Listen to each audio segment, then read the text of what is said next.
ఇప్పుడు ఒక విషయం చెప్తాను. 100 అడుగులు పూర్తిగా కాంపన్సేషన్ అని చెప్పేసి ఇంతకుముందు అనుకున్నాం. దాన్ని కావాలా 100 అడుగులు కాంపన్సేషన్ అంటే ఈ లోయర్ క్లాస్ పీపుల్ లో చాలా మంది ఇండ్లు వాళ్ళ వ్యాపార సంస్థలు పూర్తిగా వెళ్ళిపోతాయి. వాళ్ళు నిరాశ అయిపోతారు, చాలా వరకు దెబ్బతింటారు. ఇది మనం పూర్తిగా మన మనసులో పెట్టుకోవాలి. ఇప్పుడు మనకు జాగా ఉందని చెప్పి 100 feet తీసుకోండి, ఎంతవరకన్నా ఇస్తాము అని రెడీగా అనేవాళ్ళు ఎంతమంది ఉంటారు? 120 అడుగులు 130 అడుగులు 100 అడుగులు ఉండేవాళ్ళు చెప్తారు. కానీ 20 అడుగులు 30 అడుగులు ఉండేవాళ్ళు చెప్పలేడు కదా. కాబట్టి ఆ లోయర్ క్లాస్ పీపుల్ కూడా మనం ప్రతి ఒక్కరు మనసులో పెట్టుకొని ఒక నిర్ణయం తీసుకోవాల్సి ఉంటుంది.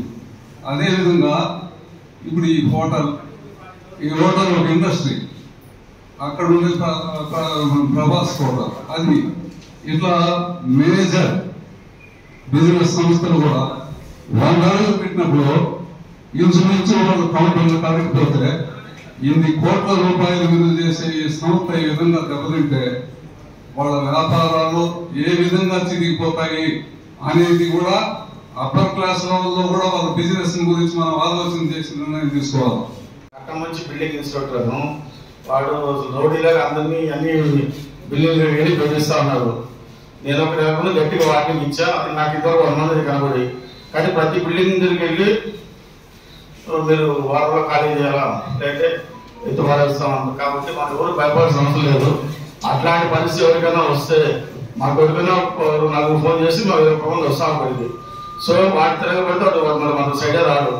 వాళ్ళకి ఏం పర్మిషన్ లేదు. వాళ్ళు మన తెలిసేది ఎవరో పేపర్ మూలంగా ఇవ్వాలి మనకు నోటీసు. ఇంకా రెండవది ఏంటంటే ఇప్పుడు మేము ఒక 10 రోజులు ఎమ్మెల్యే గారు కలిసి మీటింగ్ పెట్టి మాట్లాడాము. ఆయన కూడా ప్రపోజల్ పెట్టాం.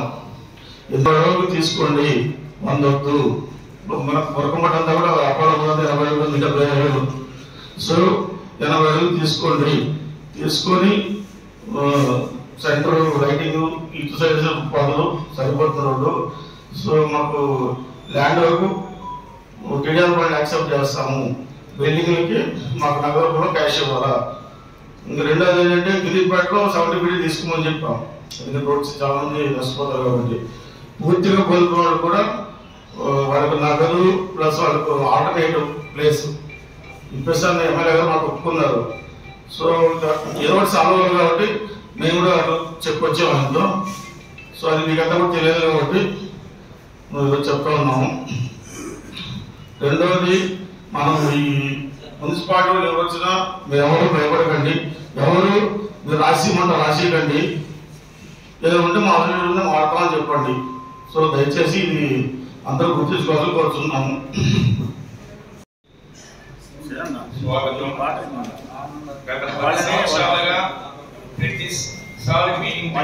అందరికి చాలా స్ట్రాంగ్ గా సపోర్ట్ ఉన్నారు.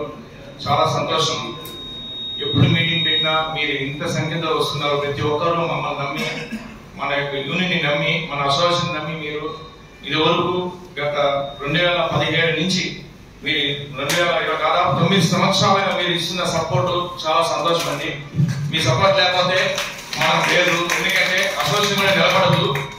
ముఖ్యంగా మన యొక్క ఈ అసోసియేషన్ స్ట్రాంగ్ వల్లే మన యొక్క డిపార్ట్మెంట్ దగ్గరికి మన ఓన్ బిల్డింగ్ కానీ ఒక్కరు కూడా ఇంతవరకు టచ్ చేసింది లేదు. భయభ్రాంతులు అవుతున్నారు.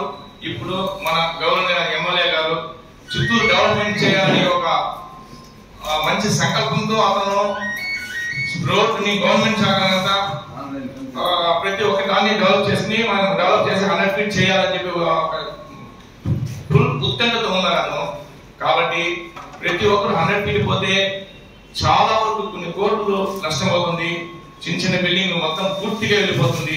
కాబట్టి మనం ఇది వరకు చాలా పర్యాయాలు మనం ఎమ్మెల్యేతో కానీ కమిషనర్తో కానీ గత 2 ఎమ్మెల్యేలతో కూడా మనం పోరాడి ఇంతవరకు స్టెబిలిటీగా మన రోడ్డుని ఎవరు కానీ కొట్టకుండా నిలిపించుకుని వచ్చాము. అది మీ సపోర్టు, మీ వల్లే. కాబట్టి ఈ మధ్య లాస్ట్ 2 months బ్యాక్ మన కట్టమంచులో కొన్ని గవర్నమెంట్ అసెట్స్ ని వాళ్ళు కొడతా ఉంటే మనోళ్ళు ఎమర్జెన్సీ మీటింగ్ పెట్టి ఆల్రెడీ మనము ఇదే సింధు టవర్లో మనం మీటింగ్ పెట్టినప్పుడు మీరు కూడా వచ్చి మాట్లాడారు. దీని గురించి ఒక ఒలికి వచ్చి మనము కాంపన్సేషన్ తీసుకోవాలా, ఫస్ట్ నుంచి స్టెబిలిటీగా ఉన్నాము, ఇది మన ప్రతి ఒక్క కాంపన్సేషన్ క్యాష్ రూపంలో తీసుకోవాలని చెప్పేసి డిసైడ్ చేశారు. బట్ ఆ తర్వాత 2 సమయాలు మన ఎమ్మెల్యే గారితో పర్సనల్ గా మన ఈసీ మెంబర్స్ అందరూ దాదాపు 25 days 1 month ముందు ఎమ్మెల్యే గారి ఇంటికాడ ఆవుల్ని చేస్తే ఎంతెంత మనం కష్టపోతామో అని మొత్తం వివరించాం. ఆ తర్వాత నెక్స్ట్ మీటింగ్ లో మన సీఎం గారు చంద్రబాబు నాయుడు గారు కుప్పం పర్యటనకు వచ్చినప్పుడు ఈ యొక్క ప్రస్తావన తీసుకెళ్లారు. మన ఎమ్మెల్యే తీసుకెళ్ళినప్పుడు మనకు కూడా పేపర్ పిలిచింది. యాక్చువల్గా మనకి ఊరికి తెలియదు. మన పేపర్లో చూసిన తర్వాత ముఖ్యమంత్రి గారు తీసుకెళ్లి ముఖ్యమంత్రి గారు కలెక్టర్ ఏం చెప్పారంటే, మీరు మెజర్మెంట్స్ వేసి మీరు ఒక ప్రొసీడ్ చేసి ఎంత పోతుంది నష్టపరిహారం ఎంత ఇవ్వాల్సి వస్తుందో మీరు చేయండి అని చెప్పింది. దాని మ్యాప్ మాకు సమయం మనకు నోటీస్ గా ఎవరికి ఇవ్వాలి.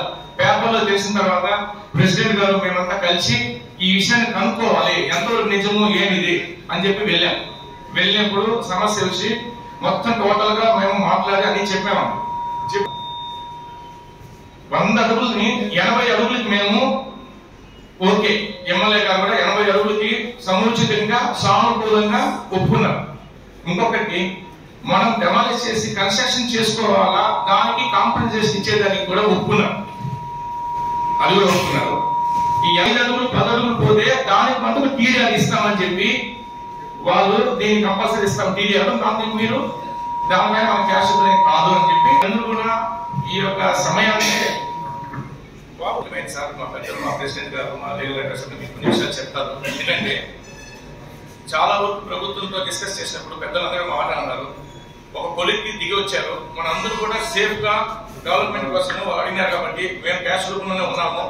డెమాలిష్ చేసడానికి కొట్టి డెవలప్ కట్టుకునే దానికి వాళ్ళు టోటల్ గా క్యాష్ రూపంగా కాంపెన్సేషన్ ఇస్తామని ఒప్పుకున్నారు, అవకాశం ఇచ్చారు. ఏమంటే మీ యొక్క సభ్యులతో డిస్కస్ చేసిన తర్వాత కలెక్టర్ గారితో కూర్చుని ఒక కొలిక్కి వచ్చినాక డిసైడ్ చేస్తామని చెప్పారండి.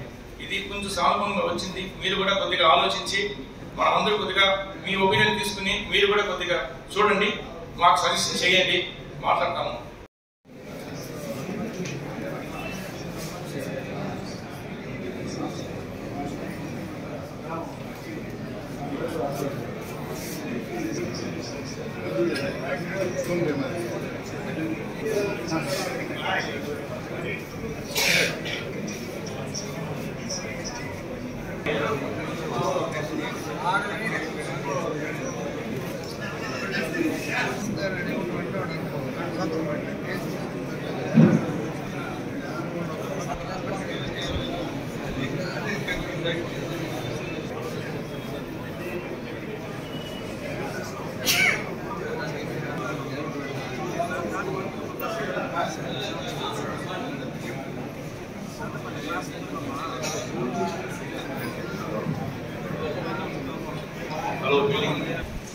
అలాగే లీగల్ అడ్వైజర్ గారు మిస్టర్ అబ్దుల్లా గారు,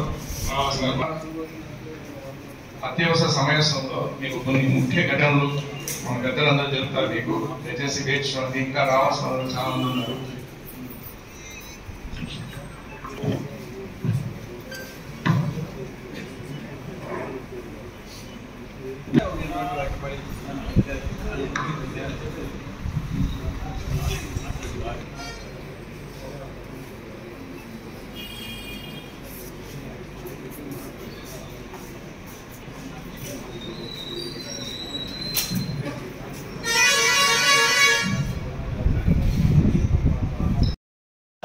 ఎమ్మెల్యే చెప్పినా సరే ఎమ్మెల్యేగా పొరపోకు చేసుకో. 2000 మంది ఈ మా హక్కు ఉంది. మా ఎమ్మెల్యే చెప్పినంత మాత్రాన చట్టము చట్టమే. ఎమ్మెల్యే చెప్పినా ముఖ్యమంత్రి చెప్పినా 200 మంది హక్కులు కాపాడవలసిందే. ప్రతి ఒక్కడికి అది వాడి హక్కు, వాడి ఆధ్యాత్కు. వాడు ఎవడు తీర్చలేడు. ఎవడు కూడా నేను ఒక అడుగు ఇవ్వను, అందరూ ఒక అడుగు ఇవ్వద్దు. ఒక్క అడుగు ఇవ్వము. మేము 2017లో పెట్టినప్పటి నుంచి కాంపెన్సేట్ ఇస్తేనే ఇస్తామని ఆ రోజు నుంచి పోరాడుతున్నాము. కాబట్టి ఖచ్చితంగా డబ్బులు ఇస్తేనే మనం ఇస్తాం. నోటిఫికేషన్ ఇవ్వలే, కాంపెన్సేషన్ ఇవ్వలే, చేస్తేనే ప్రతి ఒక్క అడుగుకి వాళ్ళు కాంపెన్సేషన్ 4 రెట్లు ఇస్తేనే చట్టంలో లా 2020 యాక్ట్ ప్రకారం ఎంత ఉందో ఆ కాంపెన్సేషన్ ఇవ్వాల్సిందే. ఈ 2,200 బిల్డింగ్ ఓనర్లు 2 లక్షల మంది ఓటర్లు అనేది పోరంబోకుతనం పెద్ద పొరంబోకుతనం ప్రజలే ఎక్కడైనా ఎవరండి 200 మా హక్కు ఇది. అంటే 2,000 మంది ఉంటే అందరికీ వాళ్ళు మెజారిటీ ఇచ్చేస్తాను ఇది కొట్టేస్తారా? ఎక్కడ పోతాను ప్రజాస్వామ్యం ఒప్పుకునే ప్రసక్తే లేదు. వీళ్ళందరి తరపున నేనే చెప్పేస్తాను, ప్రతి అడుగుకే కాంపెన్సేట్ ఇస్తేనే ఇస్తాము, ఇవ్వము. ఏం చెప్తారు చెప్పండి మీరు? ఆవేశించి నిజాలు చెప్తా, నిజాలు చెప్తా.